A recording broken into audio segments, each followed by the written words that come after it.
Top Cyclisme. Florian Bouziani a vécu un drame personnel et c'est le cyclisme qui l'aide à s'en sortir. Au tout début, j'étais pilote de moto. J'étais un pilote de moto, bien évidemment un amateur. Et pendant 10 ans, j'ai pratiqué la moto. Et malheureusement, il m'est arrivé un très grave accident le 5 octobre 2013. Aujourd'hui, ça fait 5 ans, plus de 5 ans. Et j'ai été gravement brûlé. Je suis brûlé à 80% de mon corps. J'ai vécu vraiment des moments très très douloureux, Guillaume. Et ça m'a pris plus de, on va dire, 3 ans pour me rééduquer. 3 ans. C'était de la moto de route, c'est un accident de la route ou c'était au cours d'une compétition sportive? Moi, je pratiquais le motocross. C'est simplement, en fait, on était en train de bricoler avec un ami la moto pour la veille d'une course. Et mon ami, il m'a mis le feu. Il a rien trouvé de mieux, entre guillemets, de jeter un briquet dans un récupérateur d'huile. Je ne sais pas si tu vois ce que c'est. Voilà. D'accord. Et de là, Guillaume, ça a complètement explosé. Et j'ai pris feu. Moi, c'est moi qui ai pris le plus feu. Je me suis débattu, tout ça. Et le réflexe que j'ai eu, qui m'a, selon les médecins, tout ça, après, qui m'a sauvé la vie, c'est que je me suis jeté dans une piscine. Sans même, tu vois, regarder s'il y avait de l'eau dedans. Heureusement, il y en avait de l'eau. Il y avait de l'eau, pardon. D'accord. Et après, on était vraiment hospitalisés. On est arrivé aux urgences. J'ai été vraiment, entre guillemets, à poil, quoi, tout nu, par rapport à la brûlure. Parce que ce jour-là, j'étais en Birkenstock, sandales, shorts et t-shirt. Ouais. Donc, c'était vraiment pas l'idéal. Après, de là, de Avignon, nous sommes partis à Marseille en hélicoptère. Et là-bas, j'ai fait 1 mois et demi de coma et 6 mois d'hôpital. 6 mois d'hôpital et ça a été vraiment très très dur. Très très dur. Et après, après j'ai dû beaucoup me rééduquer parce que suite à cet accident-là, j'ai été paralysé des pieds dû à la brûlure. J'ai été amputé d'un doigt. Bon, honnêtement, c'est pas grand-chose comparé à ce qui aurait pu m'arriver. Ça a été très dur. Après, il y a eu l'acceptation de soi aussi quelque part parce que du jour au lendemain, on n'est plus comme on est, quoi. Donc, je suis passé par des passages vraiment très durs, quoi, dans ma vie. Et pour se faire brièvement, j'ai dû beaucoup me rééduquer et mon kiné m'a proposé de faire du vélo de route parce que moi, je pouvais pas courir. Parce que j'étais paralysé des pieds, je pouvais plus reprendre ma passion parce que c'était impossible pour moi, j'étais vraiment dans un sale état. Donc je me suis rééduqué par rapport au vélo et ça a pris une ampleur entre guillemets pas possible, quoi. Donc du coup c'était vraiment au début juste pour me rééduquer et au fur et à mesure du temps je me suis entraîné tous les jours, chaque jour. Vraiment c'était dur parce que moi je ne devais pas prendre le soleil, j'avais un habit compressif, ils appellent ça les compressifs. Qui me recouvrait de la tête aux pieds. J'avais une mentonnière, j'avais un blouson, j'avais un pantalon, vraiment pour me protéger du soleil et aplatir mes cicatrices. Alors, quand est-ce que tu as compris, Florian, que tu avais un avenir dans le vélo? Est-ce que tu as senti tout de suite une espèce d'osmose avec le vélo? Tu t'es dit je suis bien dessus, je me sens bien psychologiquement quand j'en fais. Comment ça s'est passé? Exactement, c'est exactement ça. En fait, quand je me suis mis sur le vélo, je me sentais comme une personne normale. Je veux dire, je pouvais m'exprimer normalement et sans avoir trop de contexte par rapport à mon accident. Et après, comme je t'ai dit, ça a pris vraiment de l'ampleur. Et comme j'ai un tempérament un petit peu d'accrocheur, parce que j'ai été toujours quelqu'un de sportif, j'ai accroché, ça m'a vraiment donné envie. Après, je me suis dit c'est bon, je vais me lancer à fond dedans. Et après, je me suis intéressé aux équipes de paracyclisme. J'ai trouvé une équipe de paracyclisme. J'ai fait un stage, un essai entre guillemets avec eux il y a 2 ans en Espagne. Et au bout de la semaine, le directeur sportif m'a dit que que j'étais sélectionné entre guillemets pour participer aux Coupes du Monde de paracyclisme. Alors, pour les gens qui te verront sur les photos dans l'article, tu as Oui. vraiment le physique du coureur grimpeur, hein, enfin le rouleur grimpeur. Tu es très longiligne. Est-ce que c'est le fruit de tes entraînements ou est-ce que tu étais déjà comme ça avant? Non, du tout. J'étais pas comme ça avant. J'étais beaucoup un peu plus épais, on va dire. Mais non, c'est du travail. J'ai perdu beaucoup de kilos. Après, moi, je me considère pas, Guillaume, comme un grimpeur. Parce que quand même, je fais plus de quoi, je fais 82, ça dépend, 82, 85 kilos, ça dépend des périodes. J'imaginais pas Ouais. que tu faisais 80 kilos. Tu mesures combien? Je mesure 1m95, Ah voilà, Guillaume. 1m95, d'accord. Et oui, je suis grand, je suis grand. D'accord. Oui, après, pour ma taille, je suis pas gros, mais bon, après, tu sais, sur le vélo, il faut être grimpeur, il faut peser 60 kilos, quoi. Donc, du coup, c'est pas mon cas. Non, mais dans le t'as des gens comme Dumoulin, hein. Tom Dumoulin, il grimpe bien Exact, aussi, hein. exact. Mais après, tu sais, dans le paracyclisme, c'est pas des circuits qui sont désavantageux pour moi parce qu'ils peuvent pas se permettre de mettre, par exemple, un col de 10 km ou de 5 km parce que derrière moi, il y a des gens qui sont en tricycle, il y a des personnes qui sont en handbike, donc ils peuvent pas se permettre de mettre des circuits assez sélectifs. D'accord. Donc pour moi, c'est un bon point sur ce point-là. Ok. Alors aujourd'hui, à quoi ressemble ta vie? Est-ce que tu as eu une activité professionnelle? Comment tu t'entraînes? Explique-nous un peu. Donc non, pour l'instant, j'ai pas d'activité professionnelle. Je suis toujours en train de me soigner au quotidien.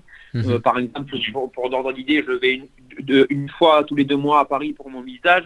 Je vais une fois par an pendant 3 semaines sur un centre thermal à la cure d'Avesnes-les-Bains, qui se trouve derrière Montpellier. Et en termes d'entraînement, j'ai un entraîneur qui me suit chaque jour. En ce moment, c'est tous les jours. Après, il y a des moments de récupération. Tout dépend des courses qu'on a, du programme qu'on a. Oui, c'est l'entraînement, c'est quotidien tous les jours, Bon, alors, tous les matins. t'as des semaines à combien d'heures d'entraînement alors? Alors, ça varie entre 10 heures d'entraînement jusqu'à 25 heures d'entraînement par semaine. Ouais, alors 25 heures, c'est le tarif d'un professionnel, hein, ça. Hein.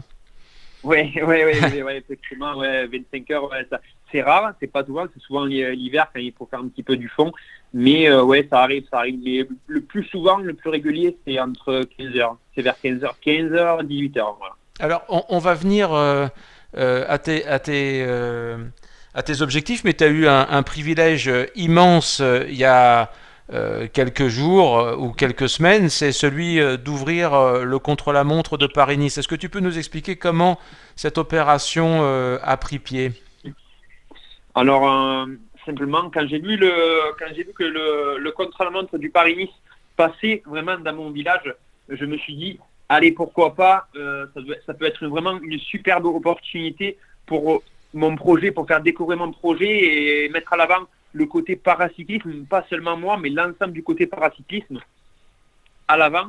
Donc du coup, j'ai fait savoir, comment vous dire, j'ai fait monter l'info à la mairie de Graveson qui m'a donné des bons contacts. Et après, j'ai été en contact avec la société ASO et plus précisément avec la Fédération française de sport adapté qui a été vraiment emballée par mon projet et qui m'a fait part de l'ouverture du contre-la-montre de Paris-Nice. C'est vraiment sur mes routes d'entraînement. Et c'était vraiment génial. Qu'est-ce que t'as ressenti alors? C'était extraordinaire. Mon village m'a fait la grande surprise. Je ne sais pas si vous avez vu, Guillaume. Mon village m'a fait la grande surprise d'une banderole lors de mon passage à Graveson. C'était vraiment pour moi exceptionnel. Beaucoup d'émotions m'a envahi lors de mon passage. Et après, dans Frigolet, ce jour-là, exactement, ça me faisait la 100e montée de Frigolet, parce que c'était vraiment sur mes routes d'entraînement, tous les jours j'y passe quasiment, et c'était la 100e fois que je montais Frigolet ce jour-là, et quand je suis arrivé dans les lacets de Frigolet, rien qu'au pied de Frigolet, j'entendais déjà allez Florian, et après c'était magique, comme on dit, c'était une superbe expérience. et il y avait tout mon public. C'était incroyable, Guillaume. Alors, tu évoques souvent ton projet. Est-ce que tu veux nous expliquer ce dont il s'agit? Bien sûr, bien sûr. Pour la première année de course, parce que c'est vraiment ma première année, les principaux objectifs, Guillaume, c'est pour moi, c'est la Coupe du Monde de paracyclisme plus les championnats du monde cette année. Donc cette année, il va falloir vraiment prouver. En plus, c'est ma première année de course. Il va falloir vraiment prouver parce que c'est l'année primordiale pour être sélectionné pour les Jeux paralympiques de Tokyo en 2020. Donc il va falloir mettre tout en œuvre pour être au maximum de sa forme. Donc voilà, donc ça sera sur les Coupes du Monde, les championnats du monde qui est sur sélection en équipe de France. Et après, mais aussi, il n'y a pas que le paracyclisme, parce qu'il n'y a pas beaucoup de courses de paracyclisme. On commence début mai à Corridonia, en Italie. Après, on va en Belgique en mi-mai. En juin, il me semble que c'est en Espagne. En août, c'est un déplacement au Canada. Au Canada. Et après, il y a les championnats du monde qui sont en septembre à Emmen, aux Pays-Bas. Le même endroit où j'ai fait 6e l'année dernière de la Coupe du Monde de paracyclisme. Alors, comment tu t'organises pour tous ces déplacements? Tu as trouvé des sponsors? Alors pour le moment, c'est un peu compliqué. J'ai créé une association justement pour démarcher les sponsors et pour mettre à l'avant l'ensemble de mes sponsors. J'ai une page à tête où je communique régulièrement, où je représente l'ensemble où je vais représenter l'ensemble de mes sponsors tout le long de l'année.